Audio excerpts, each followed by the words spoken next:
quite a lot of you turned up this evening. Thank you. Good to see you all. It is United Nations International Day of Happiness today, in case you didn't know, which seems quite appropriate. So, without further ado, let me introduce to you the President-elect of the International Olympic Committee, Kirsty Coventry, and President-elect will say a few words, and then we'll go to Q&A as quickly as we can. So, over to you.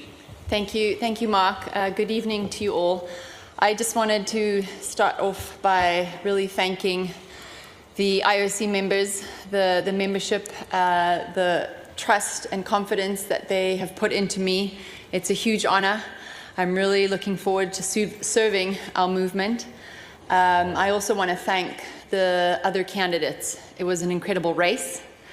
And through this journey of 6 months, there were so many very good exchanges amongst all members, including candidates. And I'm really looking forward to bringing them together, sitting down and identifying some of the very good ideas that we've all shared and realizing how we can work together to move those ideas forward. So thank you very much for being here, and happy to answer some questions. Okay, as usual, if you'd like to indicate, we can take a question. Okay, first one looks like David Owen there, I think, at the back. David. Thank you, Mark. Congratulations, Kirsty.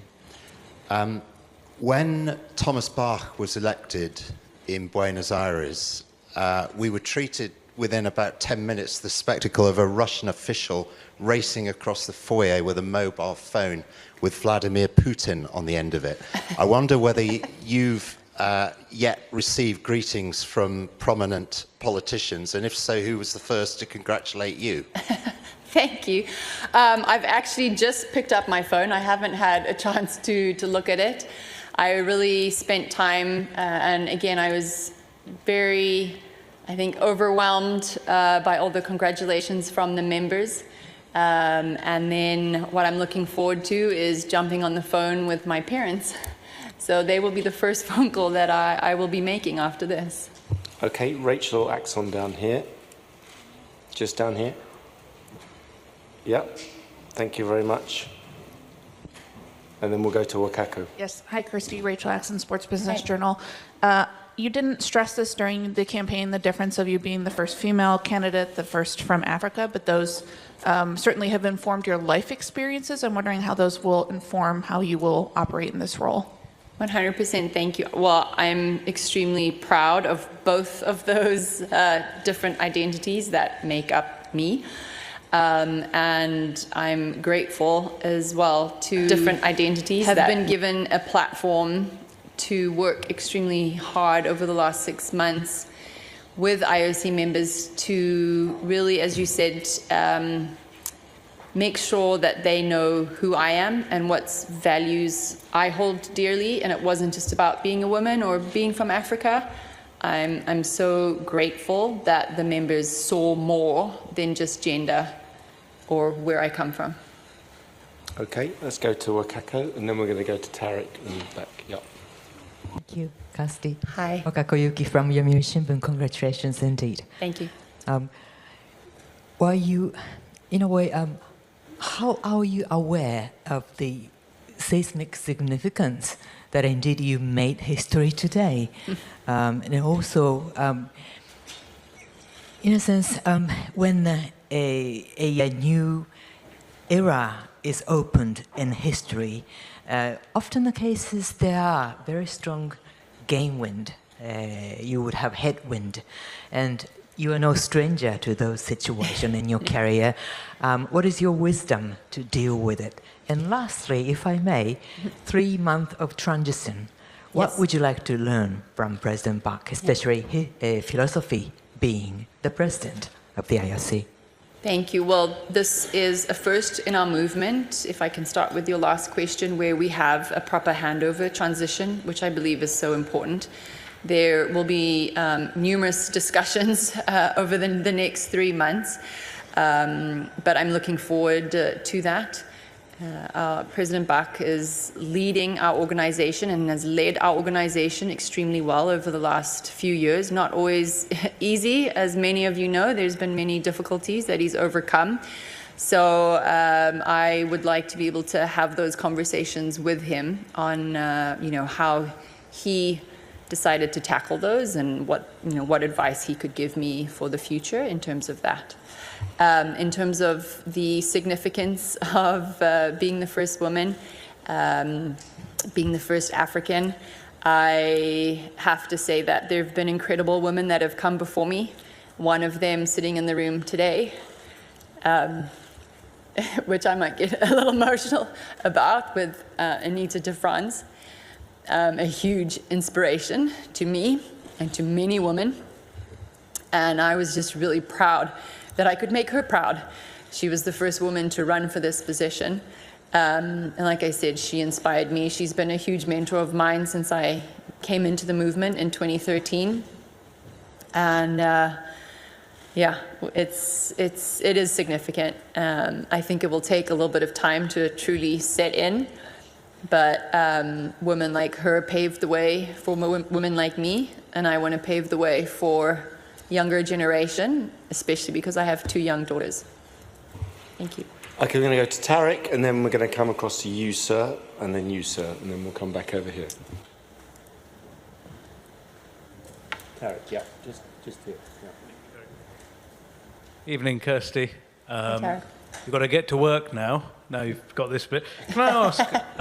Yes. Not this evening. Lots of things in your in tray. May I just ask about 2 of those? Mm-hmm. You're going to have to, at some point, go to the White House and deal with Donald Trump in this moment where, a lot of the world is uncertain about how America is acting. A lot of people in the world are uncertain whether they can even get into the United States. Now, with the Los Angeles Olympics, what is your message to the world? Is it a safe place for people all over the world to get into? And what will you tell Donald Trump? And the second big thing in your in tray is the World Anti-Doping Agency. In the past, it seems certain states have been given preferential treatment, maybe. Does the IOC have a role to play in getting the credibility of the doping system back? And what is your plan for that? You served on the ITA board. Thank you. Thank you. Firstly, when it comes to anti-doping and being a former Olympian, no, not former, an Olympian and a former athlete, it's incredibly important, and everyone should be held to the exact same standards. Our athletes are held to the same standards, and the entire movement around them should be held to the same standards. That's something that I will not waver from. It's very important for me that happens. And we may have a bit of work to do to make sure that actually is put into place. But one of the congratulations that I received was from the WADA president and vice president and director general, and we'll have a strong working relationship. In terms of your first question, when it comes to the USA and LA, I have been dealing with, let's say, difficult men in high positions since I was 20 years old. And first and foremost, what I have learned is that communication will be key. That is something that will happen early on. And my firm belief is that President Trump is a huge lover of sports. He will want these games to be significant. He will want them to be a success. And we will not waver from our values and our values of solidarity and ensuring every athlete that qualifies for the Olympic Games has the possibility to attend the Olympic Games and be safe during the Olympic Games. Okay, gentleman here. Yep, just that. That's it. Thank you. Thank you. Elias Makori from Kenya. Congratulations, Kirsty. Thank you. I could be wrong, but looking around, there's barely any African journalists covering these elections. I doubt if there's a Zimbabwean journalists here. Does that show you the challenge that you have to spread the Olympic movement in Africa? And do you think Dakar 2026 will be a good place to start? What are your thoughts about perhaps in your presidency, Africa getting a chance or being voted to host an Olympic Games? Thank you.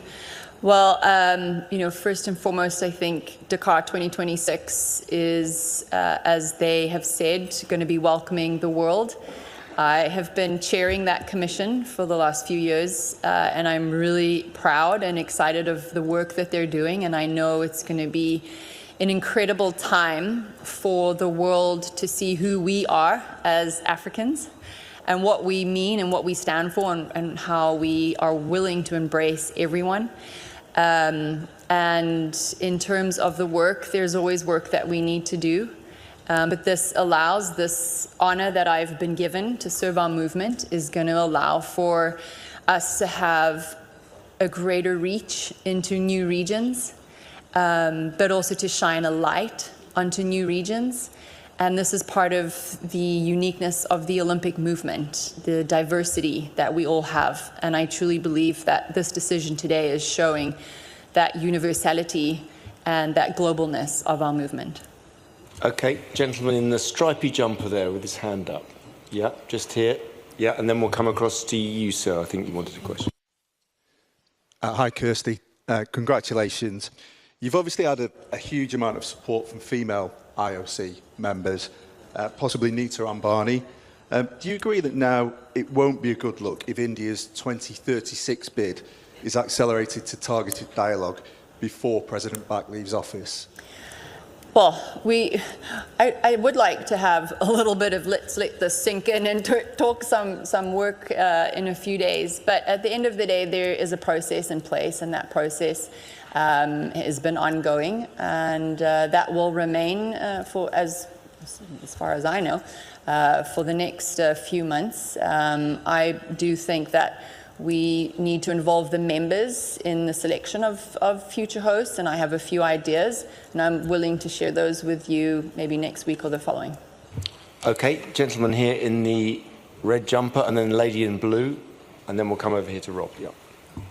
Hi. Kirsty. Congratulations to Sashish Sharma from Sport Intern. I hate to give you another big subject to deal with, but the issue of protecting women in sport has been obviously one that's much talked about now that we have our first female president. Does that slightly change the shift from the IOC's point of view? Because up until now, certainly in terms of, say, transgender athletes, the IOC has pretty much left it to federations to decide on how they want to go about with that particular subject. Thank you. Thank you.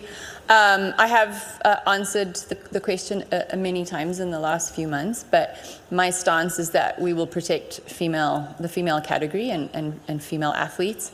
I want to work together with the international federations. I want the IOC to take a little bit more of a leading role, and we're going to do that by setting up a workforce, a task force that will look and analyze everything. We don't need to redo the work. The IFs have done the work.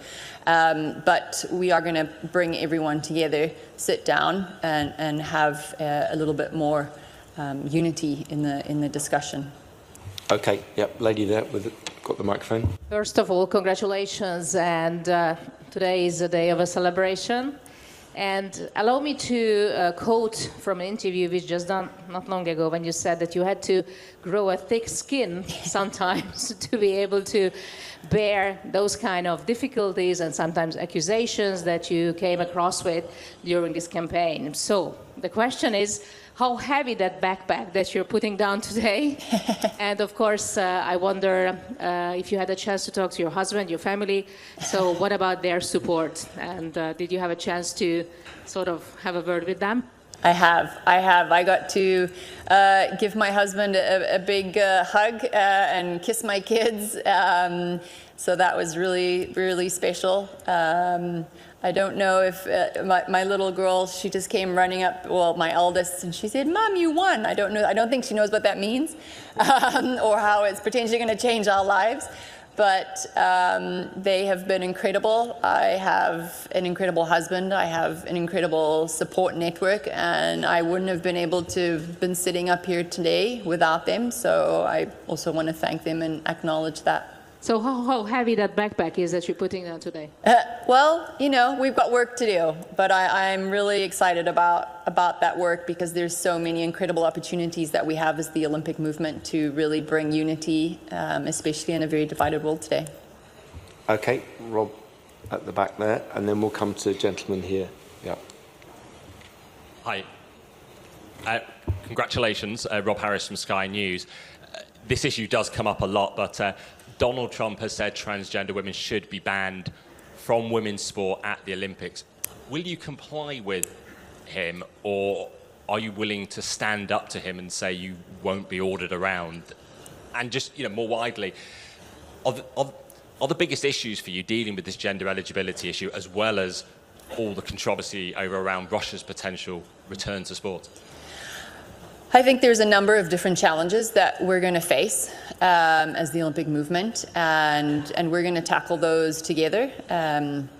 So in terms of Donald Trump, again, it's going to take communication. As I just said, we're going to create a task force that's going to look at the transgender issue and the protection of the female category.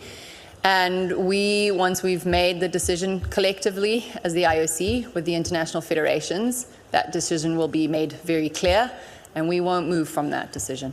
Okay, thank you. And Russia. Well, again, you know, I believe at the end of the day, we need to do anything and everything to protect and support athletes from all conflict areas. We have numerous conflicts, and a number of them happening on my continent. So again, we need to sit down as the Olympic movement and have a very serious conversation around how are we going to deal with more and more conflicts, and how are we going to protect and support athletes that are coming from these conflict areas. Okay, gentleman there, and then we're going to go to Graham and his neighbour. Perfect. Hello. First of all, congratulations. Historic moment, first female being the head of the IOC, the top body of sports in the world. Congratulations. Thank you. Mr. Bach navigated the IOC through some very difficult times with COVID-19 pandemic, global tensions. Unfortunately, things today seem to be a little bit similar, if not even worse. First, how would you be able to tackle these issues, and what would be the next day of you? You know, there's a lot on your shoulders. And then one other thing, there are some criticisms and concerns about your political affiliations in Zimbabwe that have been raised. But, you know, now being the head of the IOC, perhaps there might be even more spotlight onto that. What do you have to say about it? Thank you.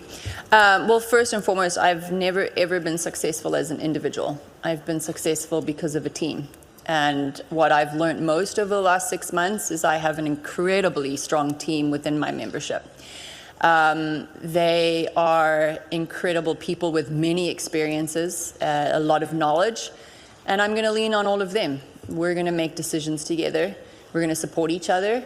And for me, that's the only way that I'm willing to work. In terms of my country, I chose to want to try and create change from the inside. It gets criticized, and that's okay, because at the end of the day, I don't think you can stand on the sidelines and scream and shout for change. I believe you have to be seated at the table to try and create it. Okay, let's go to Graham just here, yeah, and then gentleman next to him. Thank you very much. Graham Dunbar from the AP. Congratulations, Percy. A question about athlete benefits. Back in the day at FINA, the swimmers had to, have a lawsuit in California before the prize money was increased. There hasn't been a lot of progress on relaxing Rule 40 on commercial issues, but Juan Antonio says that's easy to do. You can give athletes control of their footage, relax the broadcasting restrictions. What kind of tangible, better commercial deal might the athletes in Milan Cortina and Los Angeles be offered? Well, thanks, Graham. Again, what I would like to do is at least take tonight to, to let this sink in and enjoy it. But what I do want to do is, as I mentioned before, is bring all candidates together and sit down and share some of these ideas that we've all had. and put them down on paper and agree on a way forward. So we will be able to look at ideas like this and what that could potentially mean, and then take it to the broader membership, the executive board, and the sessions. Okay, yes, sir. Yeah. Hi, Yang Jiao from China Media Group. Congratulations, Mrs. Coventry. My question is, how do you evaluate the relationships between China and the IOC? And as the newly elected president, what's your plan to promote our relationships? Thanks. Thank you. Well, the relationship between the IOC and China is very strong. It always has been, and it will continue that way. And for the IOC, we represent 206 national Olympic committees and many different international federations. So the relationships with every single individual is extremely important. And that will be something that I'll take my time with over the next few months. And then again, also with the IOC members. So the entire stakeholder group will be able to take time to really get to know each other and strengthen on those relationships. Okay, these two gentlemen here. Yes, so Brian. Yeah, that's correct. Yeah, Brian, and then the guy here with the cream shirt. Brian Pinelli with Hula Sports. Congratulations, Kirsty. I was wondering, and I know you've talked about this a lot, but if you can share a little bit more about your husband, the support role he plays with your two young daughters while you travel all corners of the globe, and a little bit more about your time in the U.S. I mean, and not just obviously competing at Auburn, swimming, but any other time. And what just caught me, I see on your Twitter X account that you put New Jersey, USA. I'm just curious what your connection is to New Jersey and the New York metropolitan area, if I'm reading that right. I have no idea, so I don't know if it's the right account. Yeah.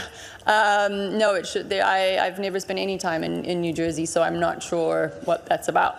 But I do want to say a very quick hello to my Auburn family. I had a lot of messages from my teammates when we won our NCAAs for the very first time that started coming in throughout this week. So that teamwork, that experience doesn't ever go away. It's a lifelong friendship, so thank you and War Eagle to them. Yeah, I forget what your other question was. Just the support that you receive from. Oh, I'm sorry. Yes. Background. My husband and I, we had to make a decision when I was given the job of Minister of Youth, Sport and Art in Zimbabwe. We knew that was going to be a full-time commitment from my point of view. I also was just pregnant with my first daughter. So I think baby girls also bring me luck, other than just also being in Greece. And we had made a decision as a couple that we wanted one of us to always be available for the kids, and he was able to keep his work online. So we really benefited from that. But my parents live really close by, and we have a really strong network that supports us. And part of our culture is it takes a village to raise a child, and we are certainly a couple that does that. Okay, yeah, gentlemen, and then the lady to your right, yeah. Mrs. Coventry, congratulations, Ronendorf and Aretz. Two questions. One, regarding international conflict. Beyond protecting the athletes, has the IOC got any role on the merit of conflicts? You mentioned Africa, there's the Middle East, there's Russia. Mm-hmm. And another thing, if you could elaborate on key figures in your campaign, because it's a bit hidden from us while it's going on. So who would you like to thank within the campaign itself? Thank you. I will withhold that for now because I still need to see some of them. But they know who they are that helped me with my campaign, and I truly want to thank them. Not just because they helped with this historical win, but they truly believed in me and my vision from the get-go. So I'm very appreciative to them. And when we're looking forward, we'll keep pushing. In terms of the conflicts, as I said, it is going to take what I think is creating again a group of us as the IOC to sit down and really come up with some policies or a framework. There's more and more conflicts. Each conflict is slightly different to the other. but I do think we need to create a general policy or framework that will guide us in how to deal with these different conflicts from around the world. Yep, and then we'll come over here. Duncan. Yep. Hello. First of all, Ms. Coventry, congratulations. Thank you. I dare to say my forecasts were correct. And as a woman, I'm doubly happy. Thank you. How do you feel that your election took place in Greece, the country that gave birth to the Olympic Games? Thank you. Well, it didn't just give birth to the Olympic Games, it also allowed me to win my first Olympic gold medal in 2004. So it holds a very special place in my heart. It's been an incredible experience being here and visiting ancient Olympia a few days ago. It was very calming to be in the place where it all started. And it's, again, I said to the members that as a 9-year-old girl watching the Olympic Games in Barcelona '92 on the TV, I didn't ever think that I would now be in this position where I get to give back to a movement that's changed my life. And I'm really honored, and it makes it even that much more special that I get to do that, and this has happened here in Greece.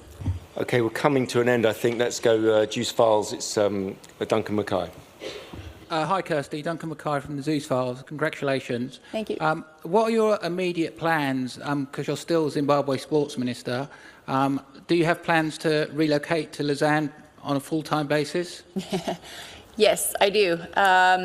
Right now, I want to go and thank everybody for supporting me and really let this sink in and have, a little bit of an embrace and a hug. But I will be moving to Lausanne. I will have the conversation with my president in Zimbabwe, and there's no way to do both. So they knew, and they were very supportive of me running in this campaign. And I believe that while they may be a little sad to say goodbye, they are also really proud that we'll be moving into another chapter.